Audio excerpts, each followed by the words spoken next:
নামাজ পড়তে হবে। নামাজ নামাজ। আপনি অফিসার, নামাজ পড়েন। আপনি মন্ত্রী, নামাজ পড়েন। আপনি এমপি, নামাজ পড়ুন। চেয়ারম্যান, নামাজ পড়ুন। ছাত্র, শিক্ষক, মেয়ে লোক, পুরুষ লোক, মুসলমান, নামাজ নামাজ। নামাজ হয়ে গেছে, দোকান বন্ধ করে দাও। মক্কা শরীফ, মদিনা শরীফ যায় দেখেন, যখনই আজান হয়ে যায় সব দোকান বন্ধ করে দেয়। আর আমরা দোকান বন্ধ আমার দেশে করে না, যে দোকান বন্ধ করলে বেঁচে কিনে কম হয়ে যাবে। আরে ভাই, আল্লাহ নামাজ পড়তে যাচ্ছেন, কামাইতে বরকত দেওয়ার মালিক কে? আপনি নামাজের জন্য দোকান বন্ধ করে যে নামাজে গেলেন, এই যে সময়টা গেল, হতে তো পারে নামাজ পড়ে আসার পর একজন খরিদ্দার এমন পাবেন যাতে ওই সময় যত খরিদ্দার আসতো একজনে সব কিনে নিয়ে যাবে। হতে পারে না? এই জন্য আল্লাহকে সেজদা দেন বেশি করে, নামাজ ভুলবেন না। অফিসার হন, যেই হন, পুলিশ, বিডিআর, আর্মি, সরকারি ডিউটি যখন করবেন, নামাজ যদি কাজা হয়ে যায়, হতে পারে সরকারি কাজে ঘন্টার পর ঘন্টা ডিউটি পালন করছেন, নামাজ পড়তে পারেন না, যখনই আপনি সময় পেলেন তখনই নামাজটা আদায় করে নেন, নামাজ ভুলে যাবেন। আচ্ছা, আজকে কি আমরা এই ওয়াদা করতে পারবো যে জীবনে আর নামাজ ছাড়বো না? পারবো? যারা পারবেন কেবলমাত্র তারাই দুটি হাত উঁচু করুন। আল্লাহ তাআলা যারা হাত তুললো, আমি মুসাফিরের দোয়া কবুল হয়, রাসূলুল্লাহ বলেছেন।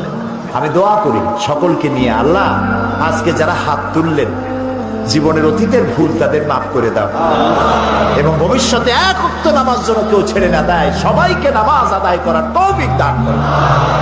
এই জাতি যদি নামাজি হয়, আল্লাহর রহমত বৃষ্টির মতো নাজিল হতে থাকবে। আল্লাহ রাব্বুল আলামিন বলেন, ওয়ালাউ আন্না হাদাল কুরআ আমানু ওয়াত্তাকাউ লাফাতাহনা আলাইহিম বারাকাতিম মিনাস সামাই ওয়াল আরদ। দেশের লোকেরা, জনপদের লোকেরা যদি আমার উপর ঈমান আনে আর আমাকে ভয় করার নীতি অবলম্বন করে চলে, দুইটা কাজ। কয়টা কাজ? কে বলতেছেন?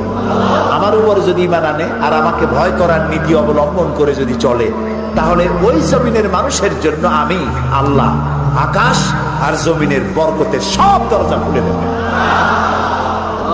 প্রিয় ভাই সব, আল্লাহ আমাদের নামাজ আদায় করার তৌফিক দিন। ৬ষ্ঠ নম্বরে বলা হচ্ছে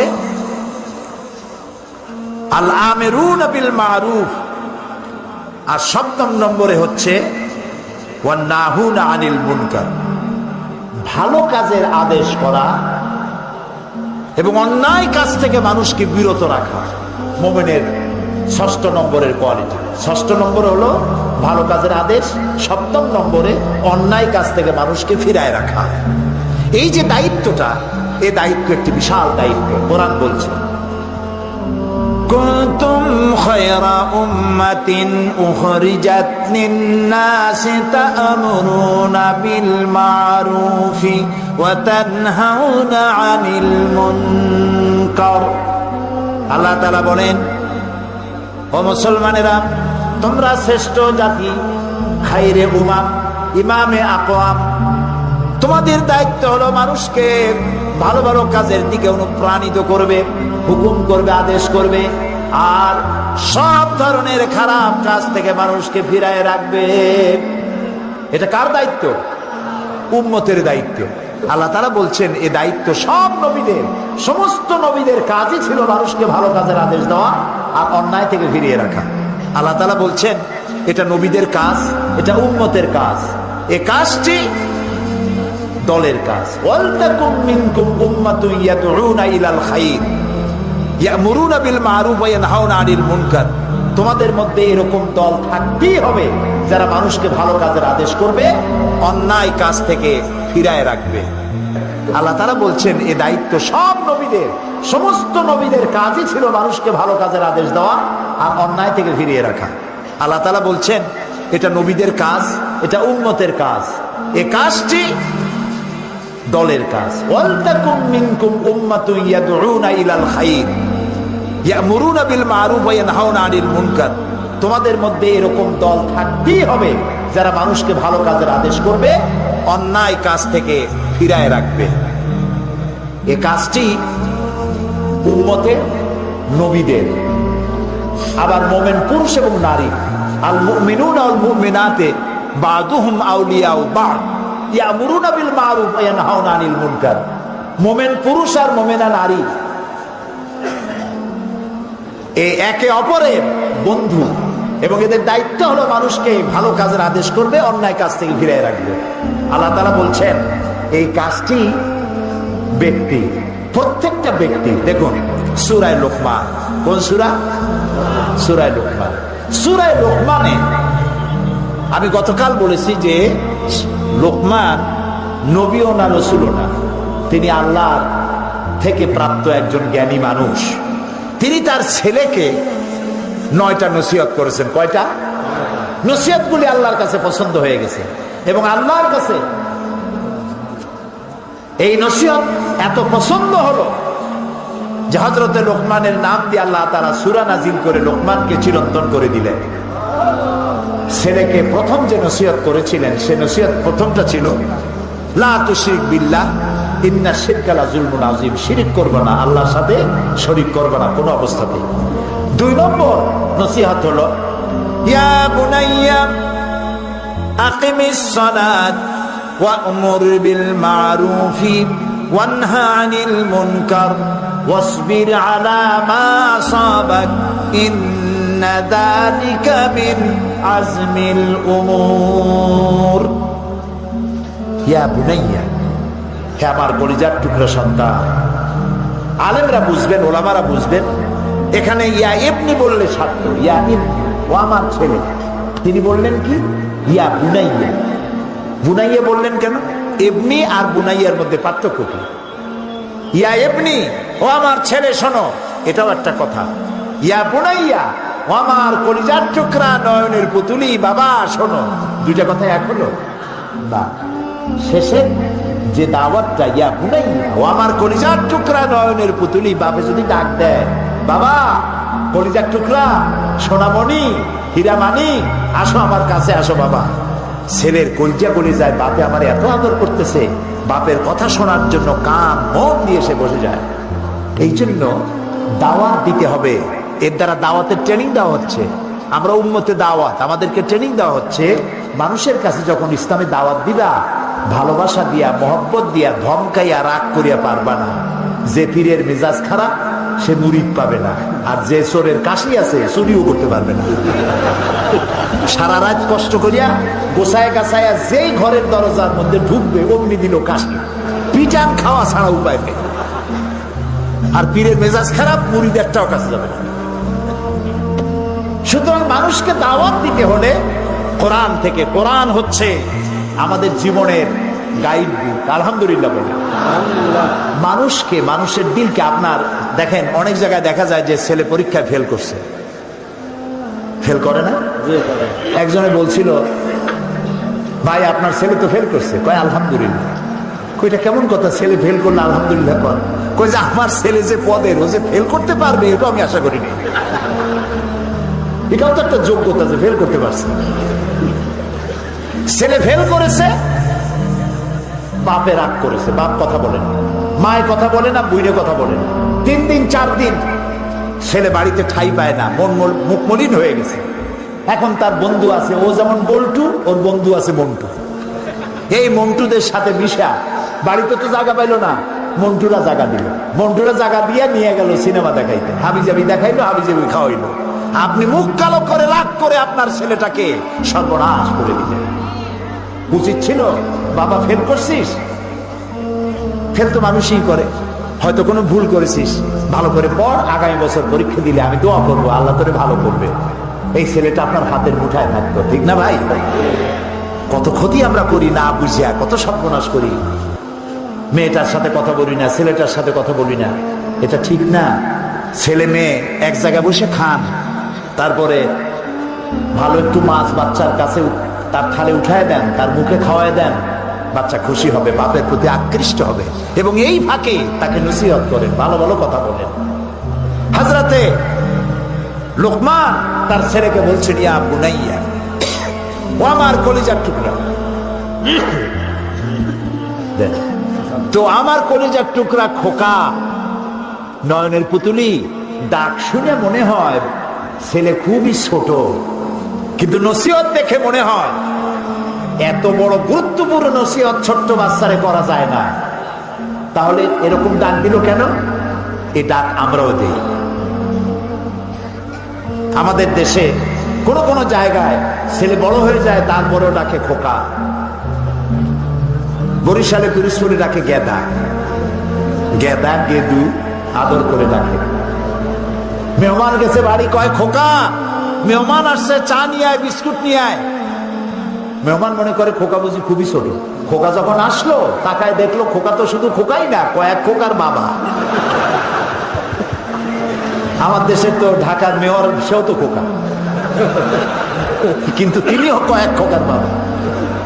আদর করে নাম রাখে। হযরত লোকমান ছেলেকে ডাকছেন, ও খোকা, ও কলিজার টুকরা নয়নের পুতুলি বাচ্চা আমার, আকিমুস সালাত ওয়া আতাউজ যাকাত ওয়া আমারু বিল মারুফ ওয়া নাহাউ আনিল মুনকার ওয়া লিল্লাহি আকিবাতুল উমুর। আমি যদি মোমেনদের কখনো রাষ্ট্র ক্ষমতা দেই, আমার মোমেন বান্দারা যদি রাষ্ট্রে ক্ষমতায় যান, 4 দফা কাজ করবে। কত, কয় দফা? কে বলতেছেন? আল্লাহ। সূরা আন-নামলের মধ্যে দেখুন, হযরত সুলাইমান আলাইহিস সালাম যখন হুদহুদের মাধ্যমে চিঠি পাঠাইছিলেন কার কাছে? রানী বিলকিসের কাছে। রানী বিলকিস তখন তার মন্ত্রী পরিষদকে বলেছিল যে কোন স্বৈরাচার যখন কোন দেশ দখল করে তখন তারা 2 দফা কাজ করে। প্রথম দফা হলো সম্মানিত লোকদেরকে বেইজ্জত করে, আর হার্স এবং নাসল, ফসল এবং মানুষকে হত্যা করে, ফসল নষ্ট করে, মানুষ হত্যা করে। এই 2 দফা কাজ করে স্বৈরাচারীরা। স্বৈরাচারীরা কয়টা কাজ করে? চিরকাল, আবহমান কাল ধরে যারা স্বৈরাচার, ধর্ম নিরপেক্ষ রাজনীতি যারা করে, যখনই ক্ষমতায় যায় আলেম ওলামাদেরকে বেইজ্জত করে, মাদ্রাসা বন্ধ করে দেয়, ফসলের হানি করে, মানুষকে কষ্ট দেয়, নির্যাতন করে। আর আল্লাহ বলছেন মোমেনরা যদি ক্ষমতায় যায় কয় দফা কাম করে? 4 দফা। আকামুস সালাত, নামাজ প্রতিষ্ঠা করে, ক্ষমতায় গিয়েই নামাজ প্রতিষ্ঠা করে। সুবহানাল্লাহ। আপনাদের চিন্তা হতে পারে যে মোমেনেরা ক্ষমতায় এসে নামাজ প্রতিষ্ঠা করবে, তাতে হবে কি? এতেই সব হবে। কিরকম হবে?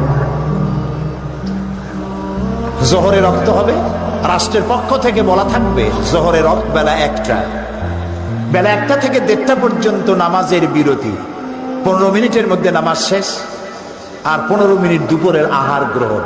আধা ঘন্টার মধ্যে নামাজ সারো, খাওয়া সারো, অফিস আবার চলবে, কলেজ আবার চলবে, বিশ্ববিদ্যালয় আবার চলবে, কলকারখানা, ক্ষেত খামার আবার শুরু হয়ে যাবে।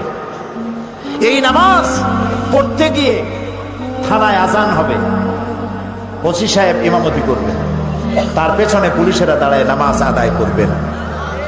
যেই থানার ওসি তার থানার পুলিশের ইমামত করে নামাজ আদায় করে, সেই থানার ওসিরে পিটাইয়াও ঘুষ খাওয়া যাবে।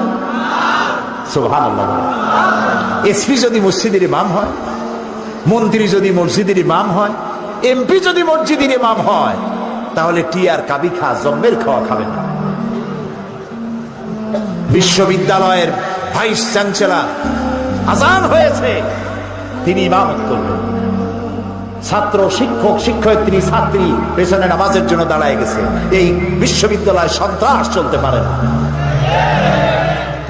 নামাজটায় সমাজ ঠিক। সুবহানাল্লাহ। প্রিয় ভাই সব, নামাজ প্রতিষ্ঠা করবে 1 নম্বরের কাজ। 2 নম্বরের কাজ যাকাত আদায় করবে। যাকাত, যাকাত, যাকাত ভিত্তিক অর্থনীতি চালু হলে ইকুয়াল ডিস্ট্রিবিউশন হবে। কেউ খাবে আর কেউ খাবে না, এটা থাকবে না। 7 তলার গাছতলার ব্যবধান থাকবে না। এটা আল্লাহর বিধান। এটা কার বিধান? শয়তান সব জায়গায় আল্লাহর বিধানের উল্টাপাল্টা একটা কিছু করছে। আল্লাহ করেছেন খেলাফত, আর শয়তান করেছে মুলুকিয়া, রাজতন্ত্র। রাজতন্ত্র কার করা? শয়তানের করা। আল্লাহ করেছেন যাকাত ভিত্তিক অর্থনীতি, শয়তান করেছে সুদ ভিত্তিক অর্থনীতি। আল্লাহ করেছেন ইসলাম, শয়তান করেছে ধর্ম নিরপেক্ষ মতবাদ। ধর্ম নিরপেক্ষ মতবাদ শয়তানের তৈরি করা, আল্লাহর তৈরি করা নয়। পৃথিবীর কোন মুসলমান, কোন নবী, একজন নবী নাই যিনি ধর্ম নিরপেক্ষ ছিলেন। একজন সাহাবীও ছিলেন না যিনি ধর্ম নিরপেক্ষ ছিলেন। আমি মুসলমান, আমি ধর্ম নিরপেক্ষ হব কিভাবে? আমি তো ধর্মের পক্ষে। সত্য না মিথ্যা? যিনি হিন্দু তিনি কি তার ধর্মের বিপক্ষে? তাহলে নিরপেক্ষ কথাটা বলি কেন? রাস্তা দিয়ে চলার সময় Bogura to Dhaka motorway, highway, regional highway, highway দিয়ে আপনি যাবেন, হয় রাইট স্টার্ন না হয় লেফট স্টার্ন, হয় ডান দিক দিয়ে হাঁটেন না হয় বাম দিক দিয়ে হাঁটেন। কিন্তু আপনি যদি ঘোষণা করেন আমি রাইট স্টার্ন হই, আমি লেফট স্টার্ন হই, আমি মিডিল ইস্ট, আমি রাস্তার মাঝখানে দাঁড়ায় থাকবো, থাকে না? থাকুন, কিছুক্ষণ পরেই ট্রাক বাবাজি আসবে, আপনার ধর্মনিরপেক্ষতার মতবাদ ডিমের মতো মামলেট বানাই দেবে রাস্তার সাথে। কাজী ধর্মের হয় বলুন আমি ধর্মের পক্ষে, আর না হয় বলুন আমি ধর্মের বিপক্ষে। নিরপেক্ষ হলে পরে শয়তান খুশি হবে, এক লাথি দিয়ে জাহান্নামে ফেলে দেবে। মুসলমানের জন্য ধর্ম নিরপেক্ষ জায়েজ নাই, হারাম হারাম হারাম। যে আল্লাহর প্রয়োজন নাই আমার বঙ্গভবনে, আমার পার্লামেন্টে, আমার ক্যান্টনমেন্টে, আমার ক্ষেত খামার অফিস আদালতে, যে আল্লাহর প্রয়োজন অবশেষে সেই আল্লাহর দরকার কি? আমার আল্লাহ কি এইরকম? মোটেই না। এই জন্য কোন মুসলমান ধর্ম নিরপেক্ষ মতবাদের অনুসারী হতে পারে না, সুস্পষ্ট কুফরি মতবাদ। আল্লাহ তাআলা মুসলমানদেরকে হেফাজত করুন, আমরা বলি আমিন। সবাই বলেন আমিন। কিয়ামতের দিন আমরা সবাই উঠব, আল্লাহর দরবারে দাঁড়াবো, জীবনের ঝুঁকি নিয়ে কথা বলবো। যতক্ষণ নাক দিয়া শ্বাস আসে আর যায় ততক্ষণ বলতে থাকবো ধর্ম নিরপেক্ষ মতবাদ হারাম হারাম হারাম।